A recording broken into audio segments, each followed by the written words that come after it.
Are you rah-rah? Thank you so much. Thank you, everybody. Please have a seat. Thank you, President Barchi, for that introduction. Let me congratulate my extraordinarily worthy fellow honorary Scarlet Knights, Dr. Burnell and Bill Moyers. Matthew, good job. If you are interested, we can talk after this.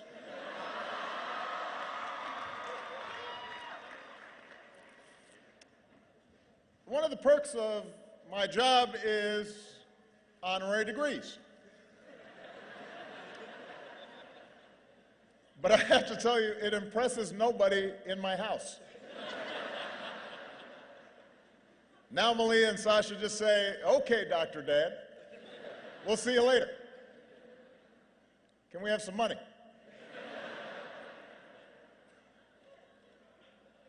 To the Board of Governors, to Chairman Brown, to Lieutenant Governor Guadagno, Mayor Cahill, Mayor Waller, members of Congress, Rutgers administrators, faculty, staff, friends, and family.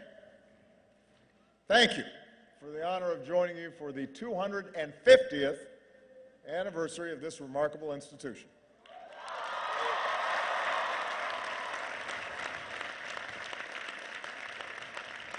But most of all, congratulations to the class of 2016.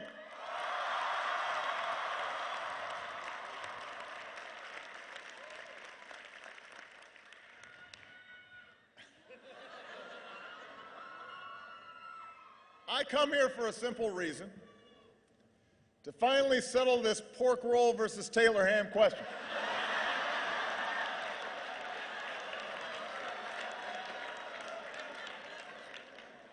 I'm just kidding. There's not much that I'm afraid to take on in my final year of office, but I know better than to get in the middle of that debate. The truth is, Rutgers, I came here because you asked. Now, it's true that a lot of schools invite me to their commencement every year, but you are the first to launch a 3-year campaign. Emails, letters, tweets, YouTube videos. I even got 3 notes from the grandmother of your student body president. And I have to say, that really sealed the deal. That was smart, because I have a soft spot for grandmas. So I'm here, off exit 9, on the banks of the Old Raritan, at the site of one of the original 9 colonial colleges. Winners of the first ever college football game. One of the newest members of the Big Ten. Home of what I understand to be a grease truck for a fat sandwich.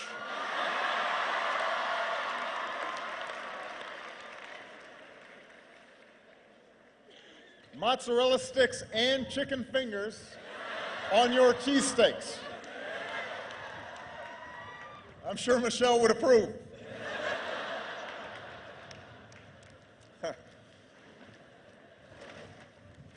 But somehow, you have survived such death-defying acts. You also survived the daily jockeying for buses from Livingston to Bush to Cook to Douglas and back again.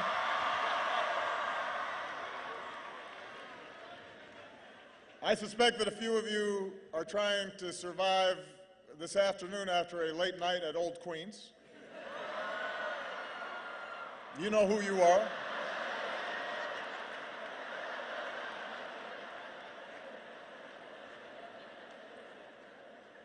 But, however you got here, you made it. You made it. So today you join a long line of Scarlet Knights whose energy and intellect have lifted this university to heights its founders could not have imagined. 250 years ago, when America was still just an idea, a charter from the royal governor, Ben Franklin's son, established Queens College. A few years later, a handful of students gathered in a converted tavern for the first class. And from that first class in a pub, Rutgers has evolved into one of the finest research institutions in America.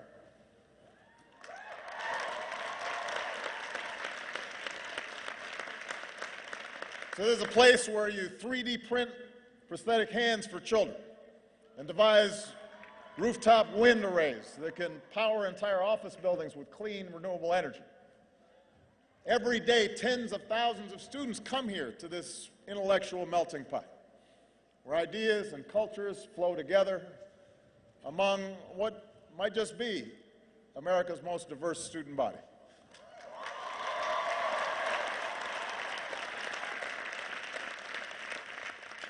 Here in New Brunswick, you can debate philosophy with a classmate from South Asia in one class, and then strike up a conversation on the double E bus with a first-generation Latina student from Jersey City before sitting down for your site group project with a veteran who's going to school on the post-9/11 GI Bill. America converges here.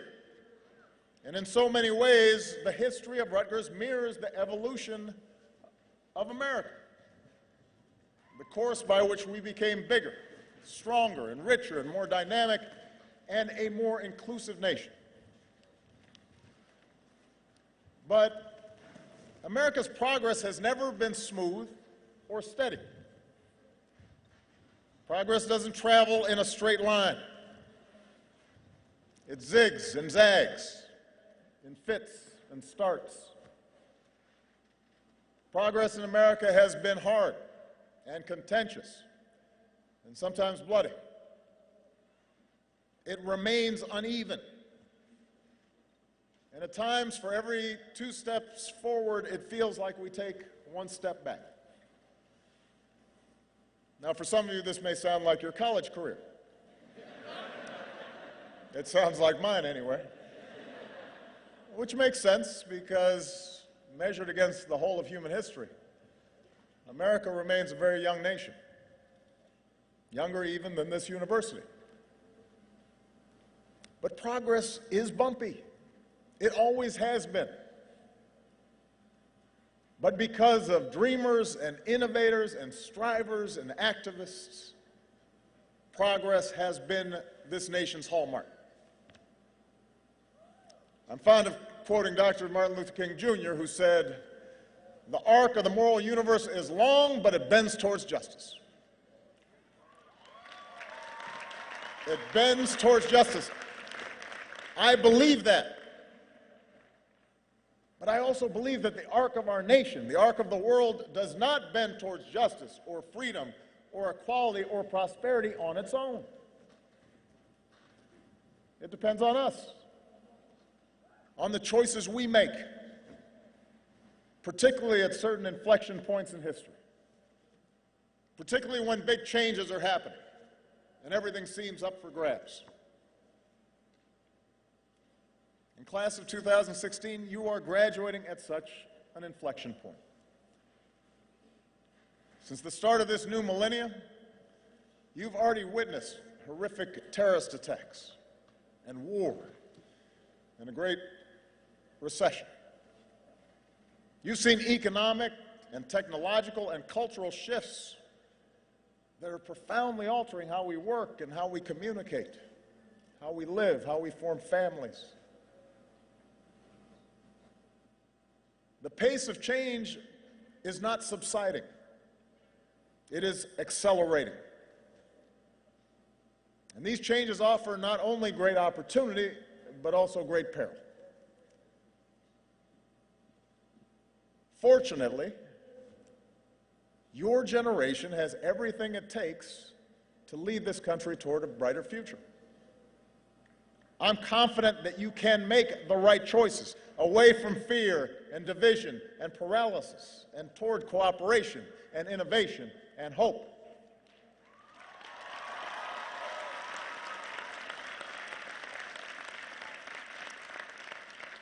Now, partly I'm confident because on average you're smarter and better educated than my generation, although we probably had better penmanship, and we're certainly better spellers. We did not have spell check back in my day. You're not only better educated, you've been more exposed to the world, more exposed to other cultures. You're more diverse. You're more environmentally conscious. You have a healthy skepticism for conventional wisdom. So you've got the tools to lead us. And precisely because I have so much confidence in you, I'm not going to spend the remainder of my time telling you exactly how you're going to make the world better. You'll figure it out.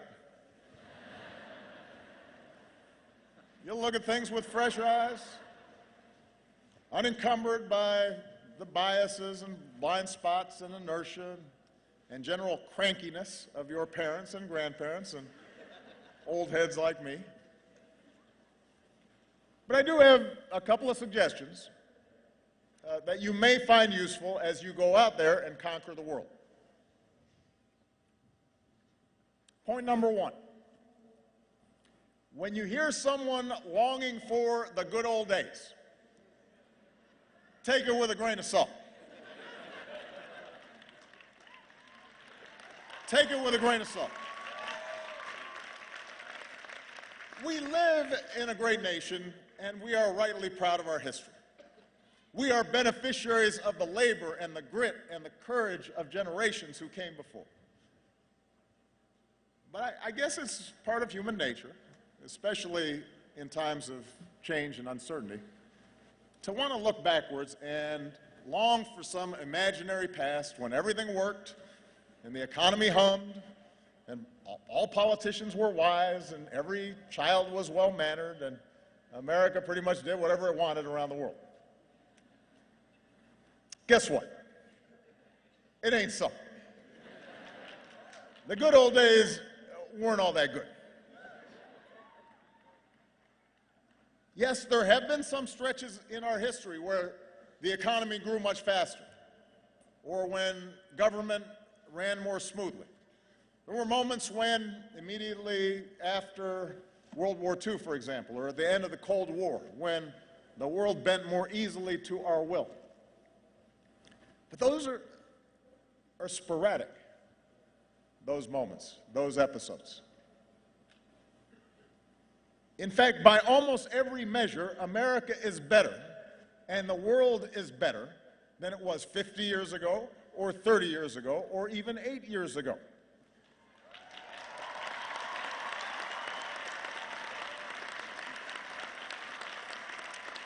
And by the way, I'm not set aside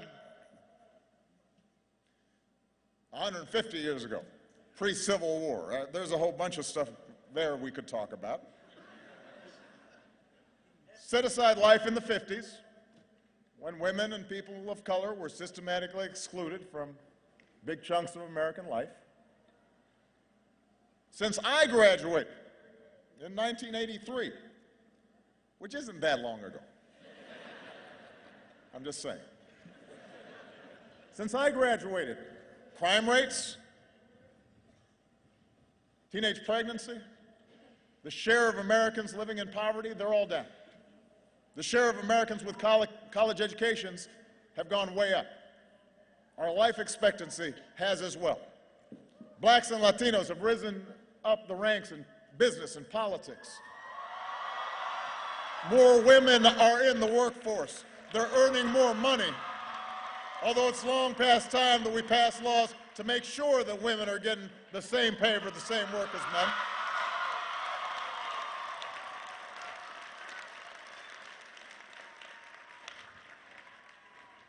Meanwhile, in the 8 years since most of you started high school, we're also better off. You and your fellow graduates are entering the job market with better prospects than any time since 2007. 20 million more Americans know the financial security of health insurance. We're less dependent on foreign oil. We've doubled the production of clean energy. We have cut the high school dropout rate. We've cut the deficit by 2/3. Marriage equality is the law of the land.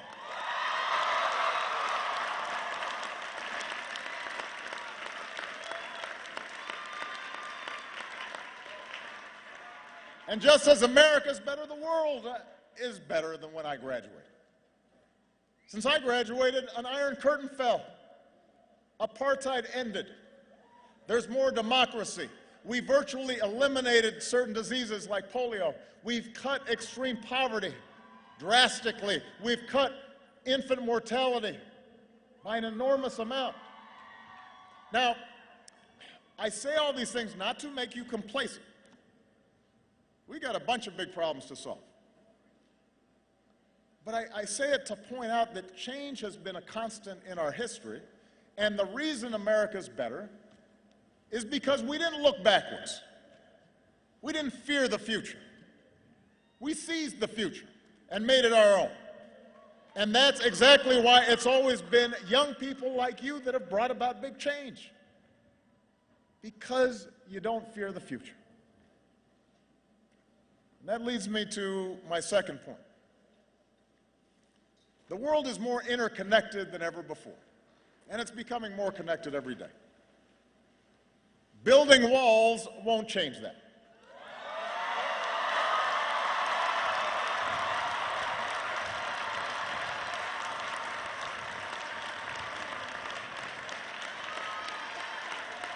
Look,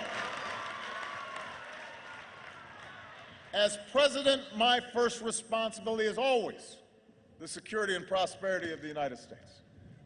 And as citizens, we all rightly put our country first. But if the past 2 decades have taught us anything, it's that the biggest challenges we face cannot be solved in isolation. When overseas states start falling apart, they become breeding grounds for terrorists and ideologies of nihilism and despair that ultimately can reach our shores. When developing countries don't have functioning health systems, epidemics like Zika or Ebola can spread and threaten Americans too, and a wall won't stop that.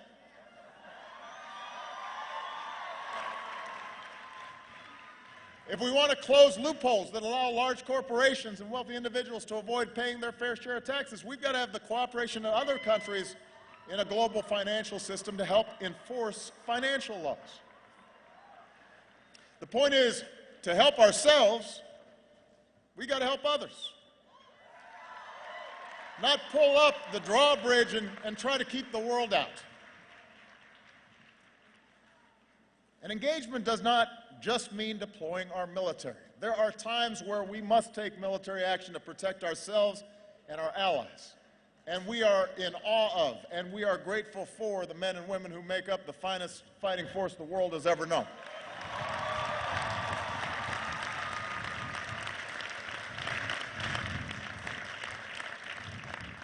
But I worry if we think that the entire burden of our engagement with the world is up to the 1% who serve in our military.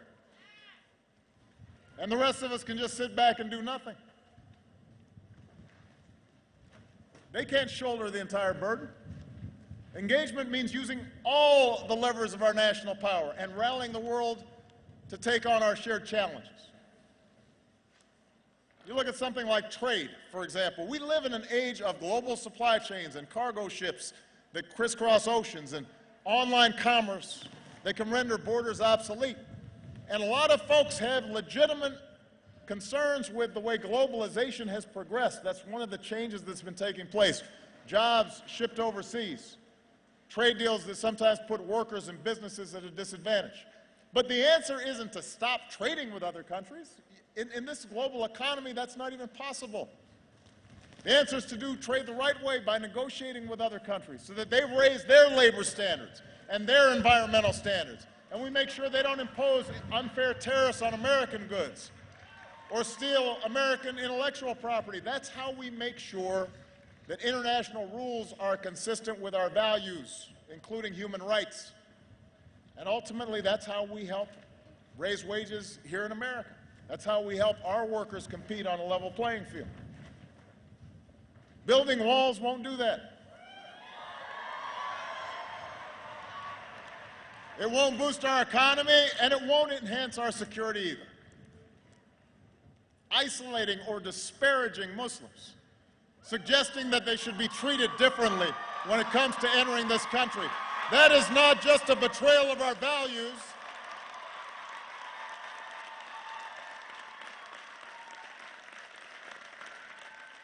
That's not just a betrayal of who we are. It would alienate the very communities at home and abroad who are our most important partners in the fight against violent extremism. Suggesting that we can build an endless wall along our borders and blame our challenges on immigrants. That doesn't just run counter to our history as the world's melting pot.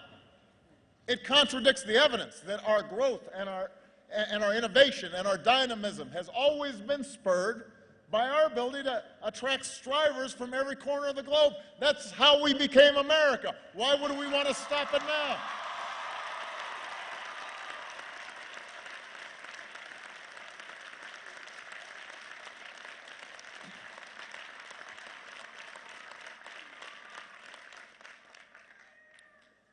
Can't do it. Which brings me to my third point. Facts, evidence, reason, logic, an understanding of science, these are good things. These are qualities you want in people making policy. These are qualities you want to continue to cultivate in yourselves as citizens.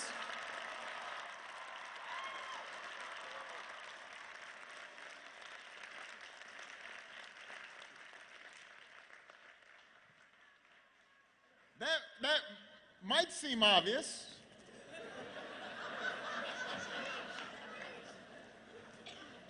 That's why we honor Bill Moyers or Dr. Burnell. We traditionally have valued those things, but if you were listening to today's political debate, you might wonder where this strain of anti-intellectualism came from. So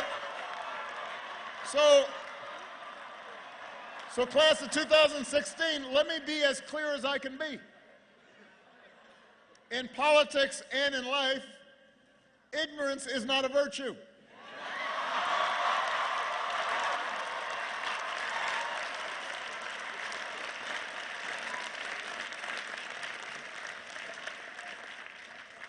It's not cool to not know what you're talking about.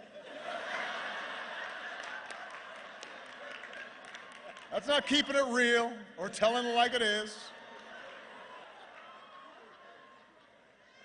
That's not challenging political correctness. That's just not knowing what you're talking about. And yet we've become confused about this. Look, our nation's founders, Franklin, Madison, Hamilton, Jefferson, they were born of the Enlightenment. They sought to escape superstition and sectarianism and tribalism and know-nothingness. They believed in rational thought and experimentation and the capacity of informed citizens to master our own fates.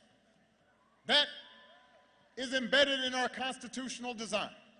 That spirit informed our inventors and our explorers, the Edisons and the Wright brothers, and the George Washington Carvers and the Grace Hoppers, and the Norman Borlaugs and the Steve Jobs.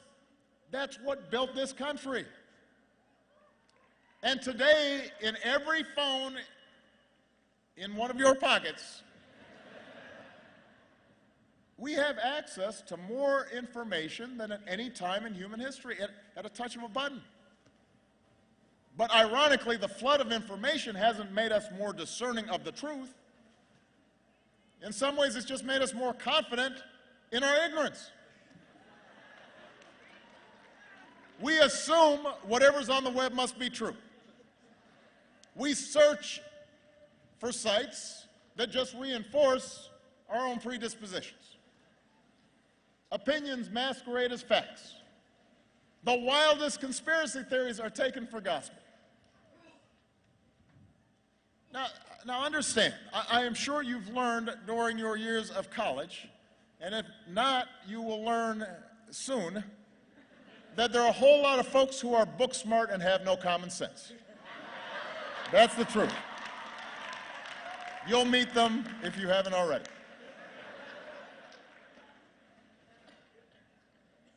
So the fact that they got a fancy degree, you got to talk to them to see whether they know what they're talking about. Qualities like kindness and compassion, honesty, hard work, they often matter more than technical skills or know-how. But when our leaders express a disdain for facts, when they're not held accountable for repeating falsehoods and just making stuff up, while actual experts are dismissed as elitists, then we've got a problem. It's interesting that if we get sick, we actually want to make sure the doctors, like, gone to medical school, they know what they're talking about. If we get on a plane, we say we really want a pilot to be able to pilot the plane. And yet in our public lives, we suddenly think, I don't want somebody who's done it before.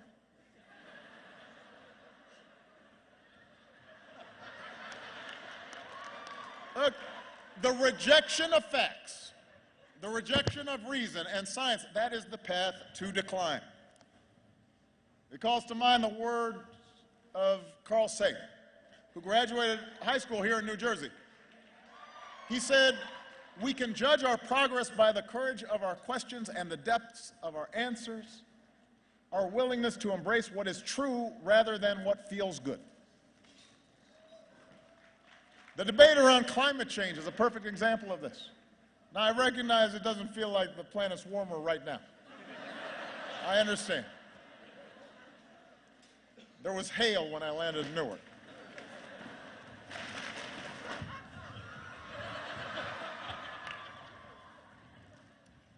But think about the climate change issue. Every day, there are officials in high office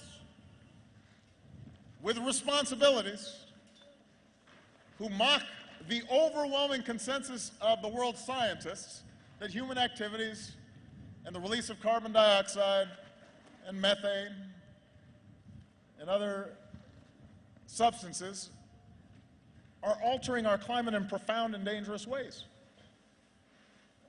A while back, you may have seen a United States senator trotted out a snowball during a floor speech in the middle of winter as proof that the world was not warming. I mean, listen, climate change is not something subject to political spin. There is evidence. There are facts. We can see it happening right now. If we don't act, if we don't follow through on the progress we made in Paris, the progress we've been making here at home, your generation will feel the brunt of this catastrophe. So it's up to you to insist upon and shape an informed debate. Imagine if Benjamin Franklin had seen that senator with the snowball, what he would think. Imagine if your fifth grade science teacher had seen that.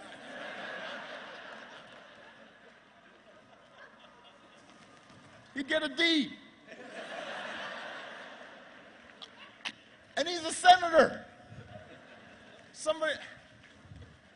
Look, I'm not suggesting that cold analysis and hard data are ultimately more important in life than passion or faith or love or loyalty. I am suggesting that those highest expressions of our humanity can only flourish when our economy functions well, and proposed budgets add up, and our environment is protected. And to accomplish those things, to make collective decisions on behalf of a common good, we have to use our heads. We have to agree that facts and evidence matter. And we got to hold our leaders and ourselves accountable to know what the heck they're talking about. All right. I only have 2 more points. I know it's getting cold and you guys have to graduate. Point 4. Have faith in democracy. Look, I know it's not always pretty. I know. I've been living it. But it's how, bit by bit, generation by generation, we have made progress in this nation. That's how we banned child labor. That's how we cleaned up our air and our water. That's how we passed programs like Social Security and Medicare that lifted millions of seniors out of poverty. None of these changes happened overnight. They didn't happen because some charismatic leader got everybody suddenly to agree on everything. It didn't happen because of some massive political revolution occurred.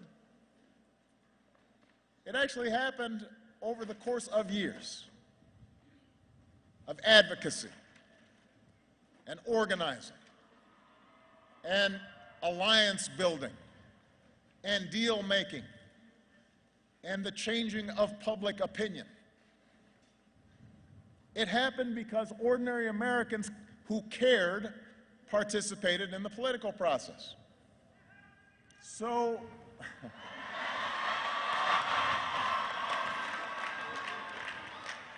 well, that's nice. I mean, I helped, but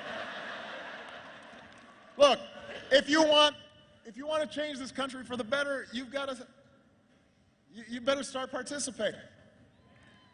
I'll give you an example on a lot of people's minds right now, and that's the growing inequality in our economy. Over much of the last century, we've unleashed the strongest economic engine the world has ever seen, but over the past few decades, our economy's become more and more unequal. The top 10% of earners now take in half of all income in the U.S. In the past, it used to be a top CEO made 20 or 30 times the income of the average worker. Today, it's 300 times more. Wages aren't rising fast enough for millions of hard-working families.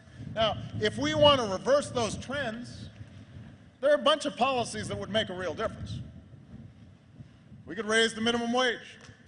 We could modernize our infrastructure. We could invest in early childhood education. We could make college more affordable. We could close tax loopholes on hedge fund managers and take that money and give tax breaks to help families with child care or retirement. And if we did these things, then we'd help to restore the sense that hard work is rewarded, and we could build an economy that truly works for everybody. Now, the reason some of these things have not happened, even though the majority of people approve them, is really simple. It's not because I wasn't proposing them. It wasn't because the facts and the evidence showed they wouldn't work. It was because a huge chunk of Americans, especially young people, do not vote. In 2014, voter turnout was the lowest since World War II. Fewer than 1 in 5 young people showed up to vote. 2014.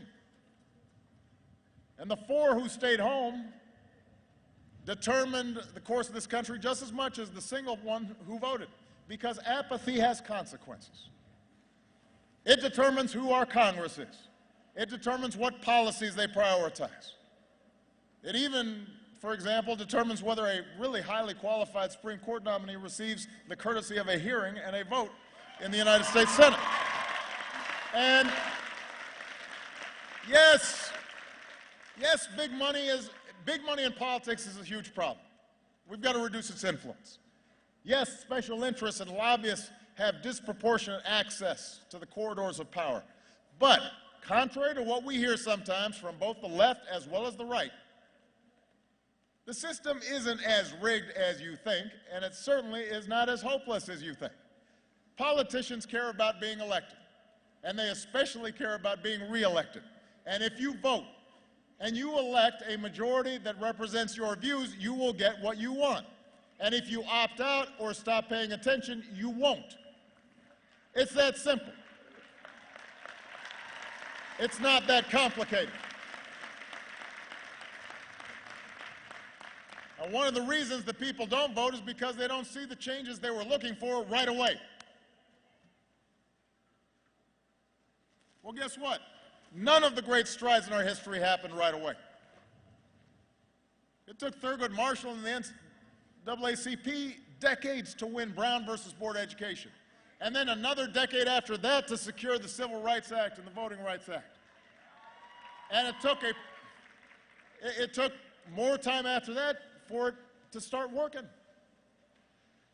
It took a proud daughter in New Jersey, Alice Paul, years of organizing marches and hunger strikes and protests and drafting hundreds of pieces of legislation and writing letters and giving speeches and working with congressional leaders before she and other suffragists finally helped win women the right to vote. Each stage along the way required compromise. Sometimes you took half a loaf. You forged allies. Sometimes you lost on an issue and then you came back to fight another day. That's how democracy works. So you've got to be committed to participating, not just if you get immediate gratification, but you got to be a citizen full-time all the time. And if participation means voting, and it means compromise and organizing and advocacy, it also means listening to those who don't agree with you. I know a couple of years ago, some folks on this campus got upset that Condoleezza Rice was supposed to speak at a commencement. Now, I don't think it's a secret that I disagree with many of the foreign policies of Dr. Rice and the previous administration. But the notion that this community or the country would be better served by not hearing from a former Secretary of State or shutting out what she had to say, I believe that's misguided. I don't think that's how democracy works best, when we're not even willing to listen to each other.